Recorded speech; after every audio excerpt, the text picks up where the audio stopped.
Well, I figured I might get some video of this. This is the little tiny field. It was shown in a picture that had a rainbow in the background, and this is the one where I was having the most problems with my trip on the drill.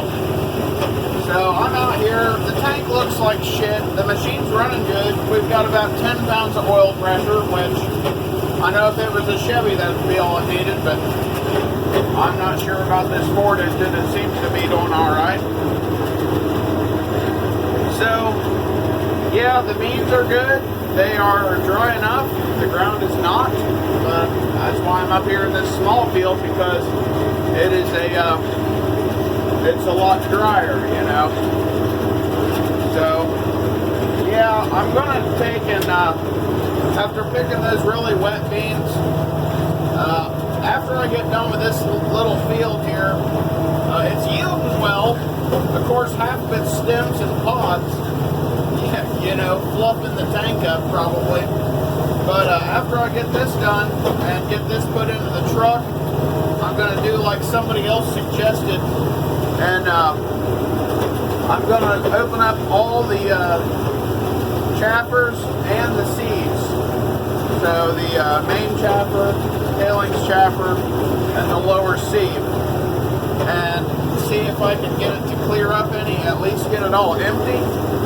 I do have a bunch of dust and stuff on the main shaker pan, like underneath the rotors. At least I would call it a shaker pan. I'm honestly not sure what the technical name for that part is.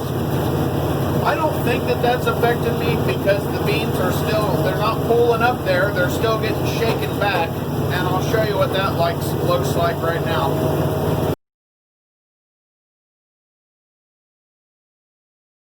So yeah, that's what I'm going to try to clean out, and I'll walk you through that.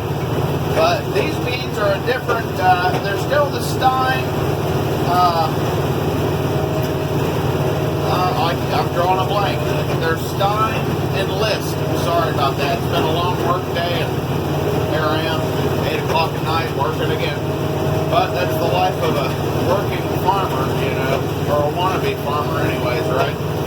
But, yeah, so these were a 3.5. Now, I don't remember the actual number, like a model number or seed number, code, whatever. But these were 3.5s, and the other ones are 3.9s. So these ones are feeding a heck of a lot better. They are taller by like almost a foot. And as I said, I like taller beans. And people tell me, well, taller beans doesn't mean it's going to yield more. And you're right. It doesn't at all. But it does help an old combine feed good. I'm about to miss my shot. There we go. Turn our header height control back on. Oh yeah, that's another thing. It's just a blessing is having that header height control. Flip of a switch, I don't even have to hardly hold that lever unless I'm in really rough, like where the sprayer left a rut, or, you know, I left a rut planting, you know, or what have you. But I had to run with the door open because it was getting steamy in here. I need one of those valves like soybean farmer has. And I think I found one when I was looking underneath the machine earlier, just checking. But I didn't even try to turn it because it honestly looked older than the combine. Don't know if it is, but I wasn't trying to break it or cause some kind of a leak. And yeah, so I'll just keep going around this little snip here. I got a Y, and everybody who watches me do A knows I don't like triangles. You know, so we'll cut off this little long beam path right here, spin her back around. And yeah, so since I had to run with the door open to get my windshield to defrost or defog or whatever, well, now I've breathed in a bunch of dust, my nose is running, and my eyes are a little itchy. But that happens. You know, usually I get myself in situations where I have a flannel on and I'm like, yep, I'm going to regret that. So, all I have is my work jacket tonight. Might as well call that one ruined. I like the steering brakes, really responsive on this thing too. Whip around pretty good. But yeah, I just got a little tiny piece. You see, I just keep turning to get my triangle. Let me finish this up and we'll see you at the truck. Oh yeah, this is a new custom feature. There's my auger. Roll pin broke, no big deal.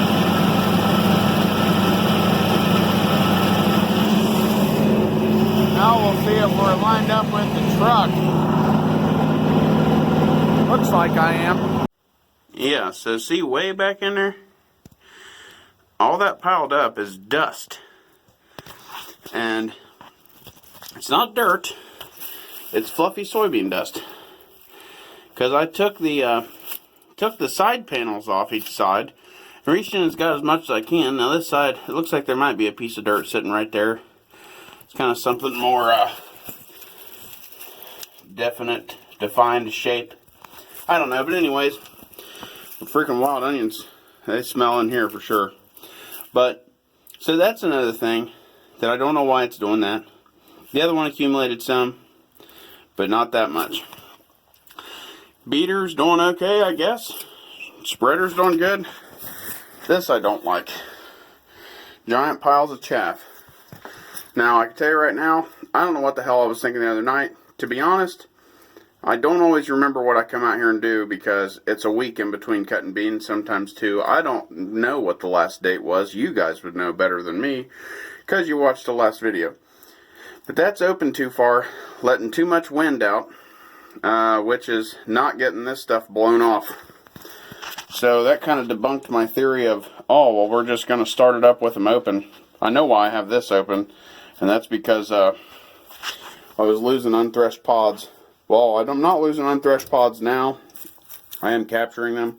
What I'm getting in the grain tank is a lot of holes. Like I don't have enough wind. But that would make it to where back here and on the bottom I don't have enough wind because there's no air pressure. Let's just root through here some. Yeah, they all look open to me. What about you? You think they all look open? Yeah, they're all open. Somebody said tighten up my concave and speed up my rotor. I can't slow or speed the rotor up. I did try once, and it's seized. It's seized. It's going to take a torch. And I'm not bringing a torch out to a bean field. Not with only having one fire extinguisher and nobody to help in case something was to go wrong. Call me chicken. Call me crazy. Call me stupid. That is what it is. Yeah, so if I close those, I should have more wind here. But I did get the concave to close down to setting number 5. I'd really wanted to go 4. But to be honest, as long as you keep the machine full, which is why I bumped it up to 2nd gear, it was doing alright. Yeah, these are all open, so that's good. The beans are tough. It's probably 80% humidity, maybe only 70. I don't know. I didn't check. But it's actually, it was earlier than I thought. It's probably about 8 now. Maybe only 7:45. But, yeah. Try doing that without getting your hand sliced. See what I'm doing there? Wringing her out, which I've done to this machine like 15 freaking times. Because they keep getting plugged. But yeah, I guess I'll quit rambling. I see I got some shit sitting on top of my sieves. This is the chaffer. If anybody doesn't know, this is the chaffer. This is the chaffer extension or tailings chaffer. This is, see how it's set up at an incline? It's meant to capture any beads or any unopened pods that went over the chaffer. Underneath that you have your sieves, which is actually your actual sifting portion. I know people say open up the sieves, open up the chaffers. Well, there's actually both. You know, so just to clear that up. Yeah. Starting to be a really eventful video, right? Now see here we got some that they couldn't get down. They can't get in there because it's plugged. But like I said, hopefully if we shut that, it'll take care of that. And I'm not going to do any adjustments to the sieves on the bottom. I'm only going to close this top one because just like a carburetor or combine, you make one adjustment at a time and check it out. You're making several adjustments. You don't know what helped you and what hurt you. So yeah, I guess we can go look at the truck. Alright, so this is the mess we're left with. There are some unopened pods. Again, if them tailings was... the inside of the combine just was the way it was. It's good test weight. It's hard. I got some splits. Definitely see some splits. They're dry. You can tell by the way they move, if anybody knows what they're talking about. Yeah, I don't like those splits. That means I probably need to back off on my concave.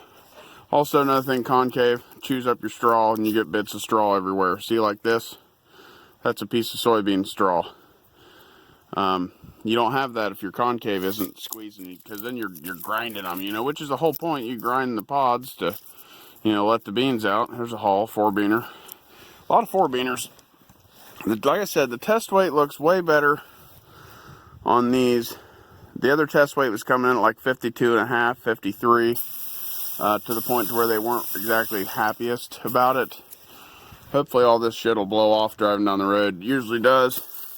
But it's just the front half of the truck. We can go look at the back.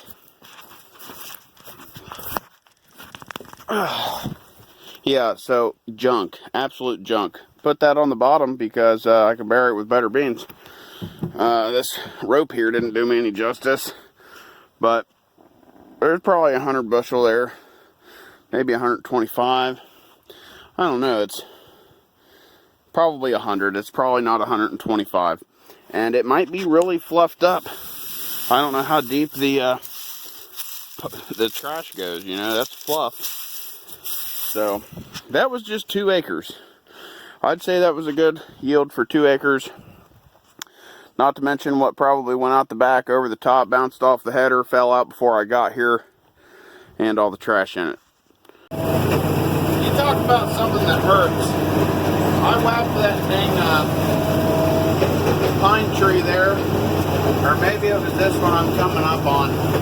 I'm pretty sure it was that one. I whacked it spinning the disc around when I was discing. No, it was when I was discing. And these things just get bigger and bigger every year. This is just, yep, we're taking on the forest apparently. I tell you, these beans are super tough compared to the other field. Maybe it's because I'm up against these pine trees. Maybe it's not. But the good news is, I told the chaffer to screw off and set it back to the good old, well, what I call an eyeball 3/8 of an inch. That's what the sample looks like. I'm happy with that. We'll see if it keeps it up. Let me know if everybody else's outside rounds look like this. Pretty pathetic. And I tell you another thing, all these trees you might see, might not be able to see, can't tell. There's one. Oh yeah. It's great how the camera picks it up at just the right time. But the landowner went around and sprayed like, I don't know what he sprayed, but it was a fence-row killer, like a brush killer. I don't think you read the label because these things were dead, smoked. By the time these things came up and got sprayed, the beans, these branches were dead as a doornail. And everywhere where he sprayed one of those bushes, there ain't nothing on the ground. It's a big U shape, like a half moon circle around it, where my beans didn't grow. So that's always nice, you know, people not reading labels. I'm a label reader. And I just try to follow the rules because I feel like they're put there for a reason. You know, the Bible falls into that category too. I feel like it's there for a reason. Not that I'm a preacher or that I get on here and speak my faith. I just have faith. So I'll leave it at that. You just got to follow the directions, you know, and that's for life, for chemicals, your car, you know, if you've got a light on your dash, well, you could just have your gas cap off. You know, I'm a mechanic, and you have no idea how much I deal with people simply not knowing how to read their manual, or even thinking about reading their manual. Now we're getting into some better bands. You know, they'll come in, you know, with all nowadays, the technology in car radios, you know, people will come in and say, well, I can't get my phone to pair to my radio, or my car, you know, and, well, 9 times out of 10, all they had to do was follow the directions. I'm in a swell where actually underneath the header is like a foot deeper. And that bar is actually curving to it pretty good without dragging up. That was kind of scary doing that, holding my phone as a camera. We've almost made one lap. Getting some vibrations out of the machine. Looks like I am drug up a little bit over there. Have to take over the old ones. Up and down ones. Yeah, you got to do that every now and then. Sometimes I have to stop and back up, which honestly looks like what I'm going to have to do on that, so hang on. And as you can see here, this is the big long strip that I planted too close to China. Somebody thought that was funny when I said that. Yeah, they were there. You see there's 3 of them right there. Some of them were really big that were in that strip. The ground was overworked right there, and it was just powder dust, dry. So not only did it not have moisture to germinate, they went really deep. And then I didn't get rain for like 2 weeks after I planted, which was the perfect scenario. But yeah, it's crazy. It makes you wonder when you have mess ups like that. And so like even in that other field, when I walked in, I think it was something about soybeans and a lost rock. I don't remember the name of the video. But I found plants that were all by themselves, and they were bushed up. I mean, like 100 pods or better, huge. So, you know, the talks are out obviously about lower populations. I planted all these on 140, and I think I'm going to go down to 120 next time I plant beans and try that. I got to stop before I get this mess of weeds. Yeah, so like I said, it makes you wonder about the lower population. My first crop I ever planted, I planted at 180. And they were super tall.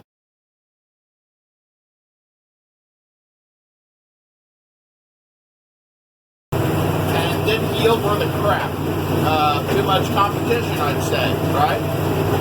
So, I know there are people out west that plant like 60 and 80 and 100,000. I'm going to try 120. Don't know that I'll get any beans for 2021. If it was up to me, I would. But this is the only farm ground I got, and the owner wants it in corn. So we're going to give it a shot in that. But if I pick up any more, I was trying to buy 12 acres. And sadly enough, about as soon as I got the paperwork organized, because I'd never had a farm loan before, I'm dragging up. As soon as I got the paper organized to get the place, it was 12 acres. It was sale pending, so nothing I could really do about that. I was going to go through the FSA and Farm Credit of Mid-America. Oh, I'm really dragging up. Yeah, so I guess we can just call that my fall tillage, right? But what that is the landowner, he gets out here and he dicks off with shit, and he's got a little bush hog disc that cuts deep as all get out, but it leaves furrows everywhere. And I tried to tell him he needed to level it out, and well, try telling a 70-year-old man something that he thinks he already knows. He's not that old, he's like 63. But I shouldn't harp on old people. It's not like that. It's just this guy. He wants to farm and do all that stuff. That's what his dad and his brother did. Well, he was the kid that left the farm, so he's not exactly the most experienced. And it's sad to say that I think that I may know a little more than him. Because He bought a combine and never used it. It's a nice looking 715.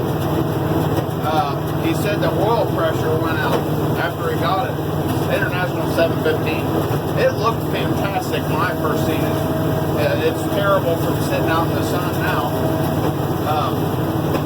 But he said it was sitting there running, he was cleaning it out, and it never sounded funny, but when he got up in the machine, the oil pressure gauge read 0, and I asked him, well, did you put another gauge on it?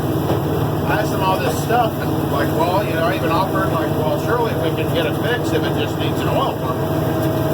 You know, it's a German diesel with air conditioning and everything. And, well, he just didn't ever want to fool with it, so that's how I met the guy. I custom harvested for him 2 or 3 years ago. 3 years ago, I think, 4, I don't know. But, man, my battery's getting really weak. I'm going to have to turn around and go get me a new battery, I think. I don't know, we'll figure it out. So hopefully you can hear the engine. I've got the light on my camera, which is just my phone. But the first telltale sign that your battery is getting too low to operate. Number 1, the header keeps dragging the ground because the header height control does not have enough juice to activate the solenoid. It means it's getting bad. Second thing, you turn the lights off and the header height control starts working. Third thing, now listen. Did you hear that?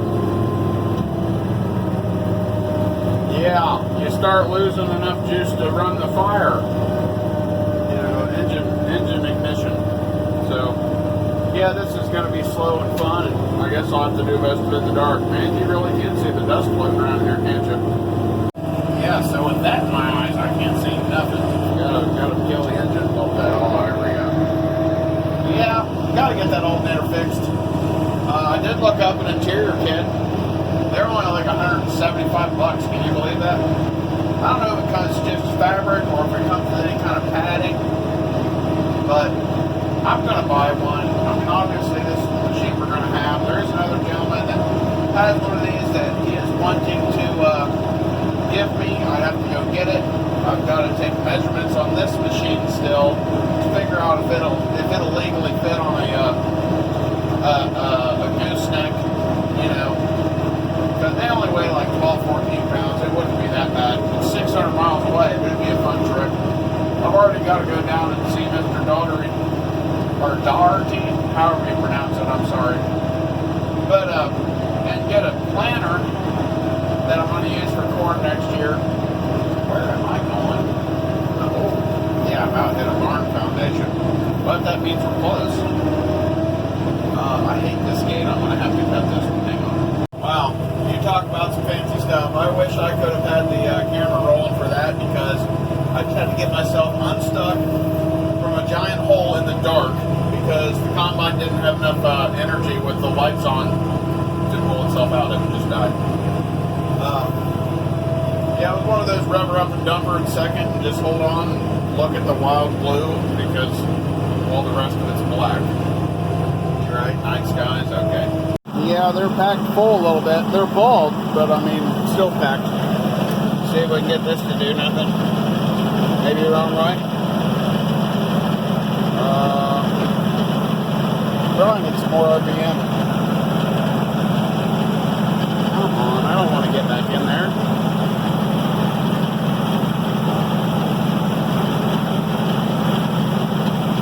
Should be.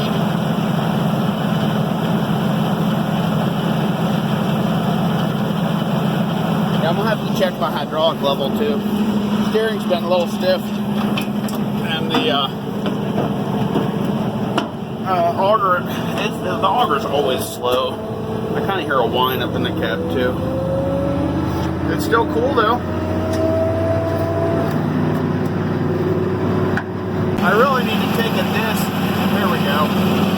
And cut up that pathway into that other field. And make it to where it's easier to get to. Because it's got washout holes, because that's actually I'm driving through the drainage ditch between the top two fields. See how we did there if we're close enough.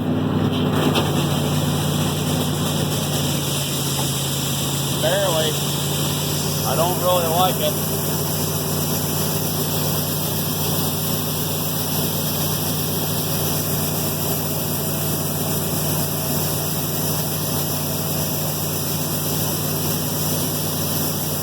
Yeah, I'm gonna have to stop.